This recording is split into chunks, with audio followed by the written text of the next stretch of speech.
Fala pessoal, tudo bem? Vamos analisar essa notícia que saiu no Bloomberg Linha? Apple fabricará próprias telas para reduzir dependência de fornecedor.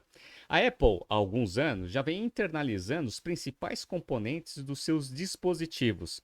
Vamos entender, né, o que vai acontecer aqui neste processo de telas, quem são os fornecedores que vão sofrer bastante perdendo a Apple como um dos principais clientes e vamos relembrar alguns casos aí e o que aconteceu com os fornecedores ali de alguns componentes muito interessantes e eu vou contar a história ali da briga entre Intel e Apple.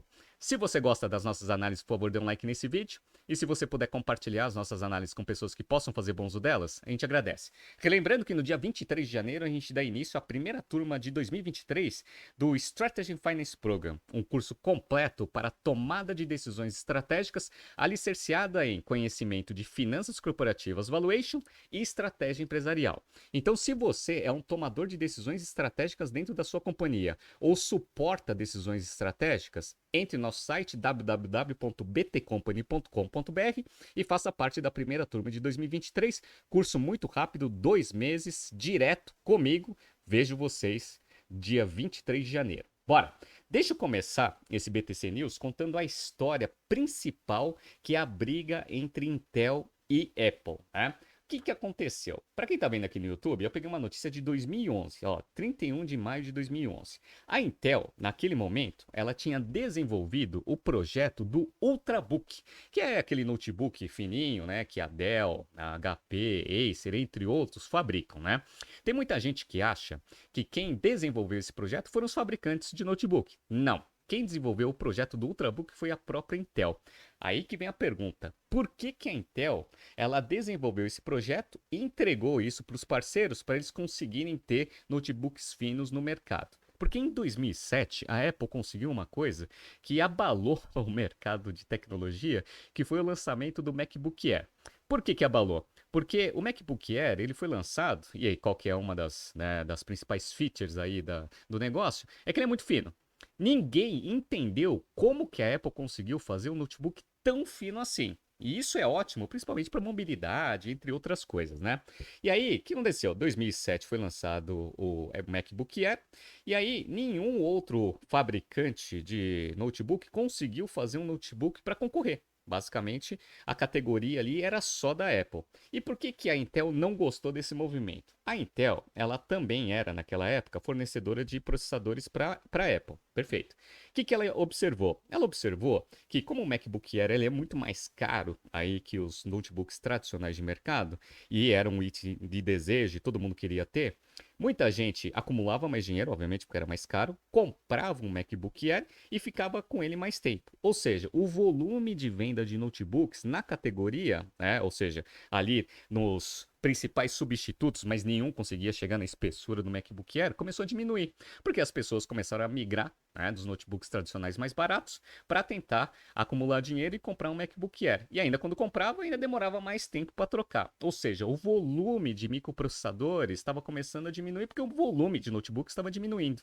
E isso para a Intel é péssimo, porque a Intel não quer saber se está vendendo um MacBook Air, se está vendendo um notebook da Dell ou da HP. Ela quer que venda notebooks. É isso que ela quer. E aí, depois de forçar bastante os fabricantes a surgirem aí com uma solução, um produto concorrente ali do MacBook Air, a própria Intel decidiu desenvolver esse projeto. Pessoal, vocês acham que a Apple gostou desse movimento? Obviamente que não. Tanto é que em 2012 a Apple anunciou que ela ia iniciar o processo de internalização do microprocessador. Né? Por quê? Obviamente não gostou desse movimento. A Intel estava ajudando os principais concorrentes aí da Apple. E isso daí, obviamente, não pegou muito bem. E olha que interessante, pessoal. Eu peguei uma notícia aqui da Veja. Isso daqui, ó, dia 23 de junho de 2020, ou seja, 8 anos depois do anúncio. Após 16 anos, Apple deixa Intel para fabricar os próprios processadores. Então, olha quanto tempo demorou para a Apple conseguir né, desenvolver os microprocessadores para conseguir diminuir a dependência da Intel.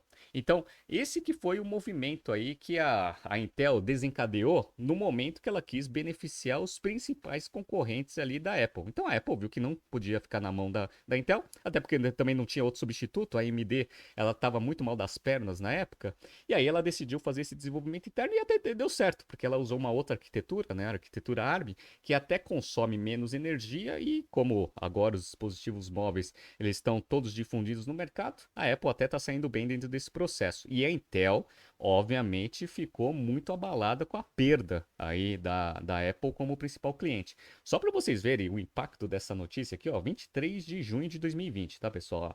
Para quem está vendo aqui no YouTube, eu estou mostrando aqui o gráfico das ações aqui da Intel. Olha quanto que era as ações, quanto que estavam sendo cotadas as ações da Intel antes do anúncio da Apple aqui de finalmente substituição, né? Antes estava sendo tradada a 60 dólares e 40 centavos. Quando foi anunciado, alguns dias depois, já estava sendo tradada a 48 dólares. Então, saiu de 60 para 48 em poucos dias. Então, é isso que acontece. Você perde um principal cliente, né? Quem não quer ter a Apple como cliente, né? Diminui a projeção de receita, free cash flow, lucratividade, obviamente as métricas de valuation já tem um ajuste forte ali nas ações da companhia, né? E a Apple, ela vem fazendo isso com vários componentes. O último componente fora da tela foi esse aqui que foi anunciado ontem. Na verdade, assim, foi anunciado semana passada, só que saiu no noticiário ontem. Olha aqui, ó, notícia do Valor Econômico. Apple planeja trocar chip da Broadcom por componente próprio. A Apple também está querendo pegar, né, os modems, principalmente para dispositivos celular, né, e todos os dispositivos ali que tem conexão, e desenvolver agora esses modems internamente. E agora quem vai sofrer é a Broadcom aqui, ó. Olha que interessante, ó. Como parte da mudança, a Apple também prepara seu primeiro chip de modem celular até fim de 2024 ou início de 2025. Isso permitirá à empresa substituir os eletrônicos da Qualcomm, disseram pessoas que pediram para não serem identificadas.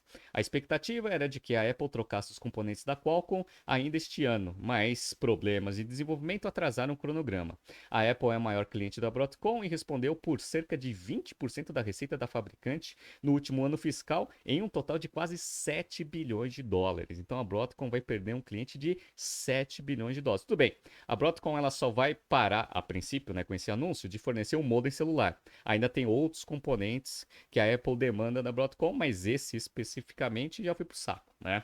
A Qualcomm obteve 22% das vendas anuais com o fabricante de iPhone, o que representou aproximadamente 10 bilhões, embora a empresa venha alertando há anos que a sua dependência aqui da Apple vem diminuindo.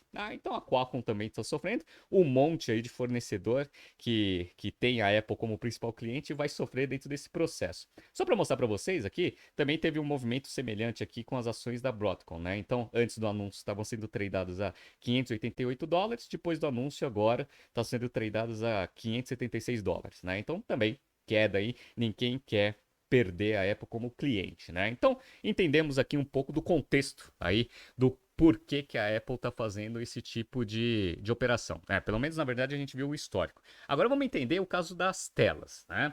Vamos entrar na notícia.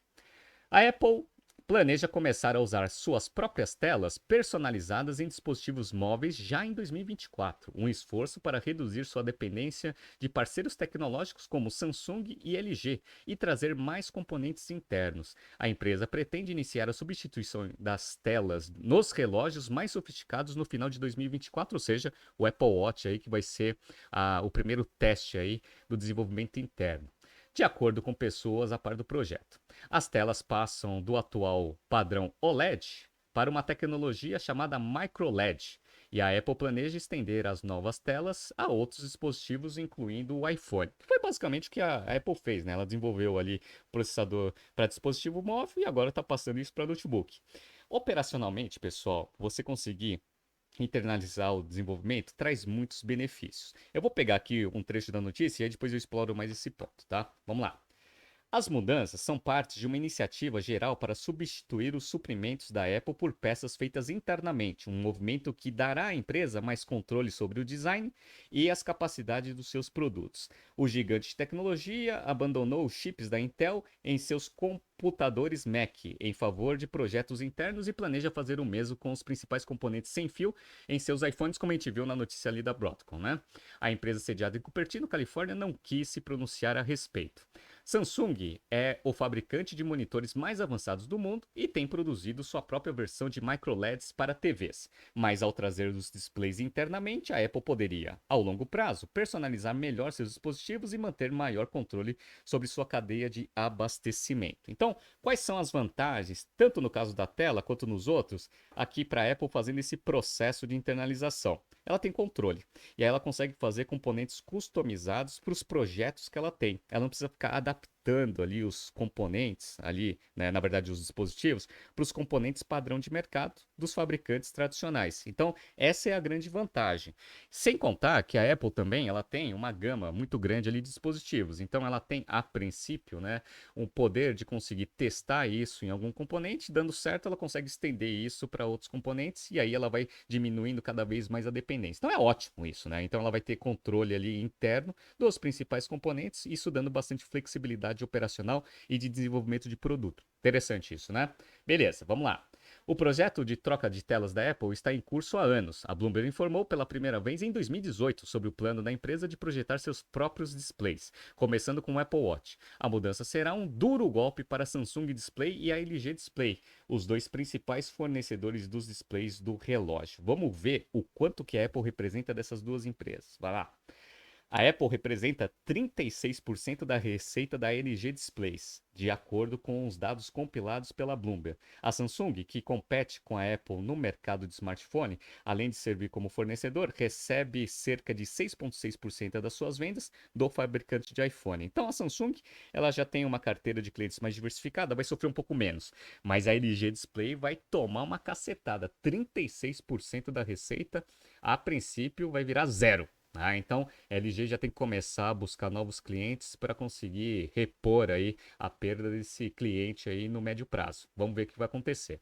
Só que uma coisa que é importante a gente analisar, pessoal, é o seguinte: eu aqui falei só do lado positivo de você internalizar. Qual que é o lado negativo? Que provavelmente deve ter sido balanceado nessa tomada de decisão ali dentro da Apple. Como, como você, né, contrata um fornecedor especializado no desenvolvimento daquele componente específico, e esse fornecedor geralmente ele fornece para todo o mercado, a escala que ele tem de fabricação é muito grande. Consequentemente, o custo de produção ele é muito baixo, o que faz, consequentemente, o custo para a Apple também ser atrativo. Né? Que quando ela vai fazer esse processo de internalização, a Apple não tem o volume do mercado como um todo. Ela tem um volume ali dos seus dispositivos que em algumas categorias até é bem representativo.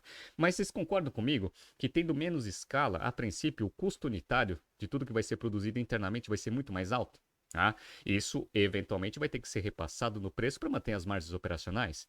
E esse é o primeiro ponto, né? O ponto do aumento de custo. O segundo é o desafio de engenharia. Por quê? Porque a Samsung já faz displays há muitos anos. Então a Intel também faz microprocessador, entre outras coisas. Às vezes dá certo, às vezes dá errado. Aí você vai depender bastante aí da competência do seu time de engenheiros e desenvolvedores para conseguir internalizar esse negócio num patamar de qualidade superior a um fabricante que já faz isso como core business. Então tem sempre esse problema. Como a gente sabe, e a gente viu aqui em algumas notícias, alguns atrasos que a Apple teve que anunciar para o mercado foi por falta, né, de bater os cronogramas iniciais de desenvolvimento interno. Então, internalizando cada vez mais componentes, você aumenta a complexidade operacional, aumentando o risco, eventualmente, de ter algum problema ou algum atraso aí em lançamento de dispositivos para o mercado. Então, tem esse ponto negativo. Então, ponto positivo, você melhora bastante o design, consegue fazer desenvolvimentos internos e qualquer coisa que você queira desenvolver agora você tem, né, uma flexibilidade maior. O lado negativo é que o custo vai ser um pouco mais alto no início e, eventualmente, você pode ter o risco de engenharia. Vamos ver o que vai acontecer. A princípio, a Apple vem mostrando bastante competência aí no lançamento dos seus novos produtos aí para o mercado. Espera-se, né, e os acionistas da Apple também têm essa expectativa, que essa boa, né, reputação aí de engenharia que a Apple tem se mantenha, principalmente nesse processo, mas tem que saber que está aumentando bastante o risco. Vamos ver o que vai acontecer. Tá surgindo aqui alguns BTCs News passados para vocês se atualizarem. Não se esqueça de se inscrever no nosso canal e na nossa newsletter. Grande abraço e até amanhã.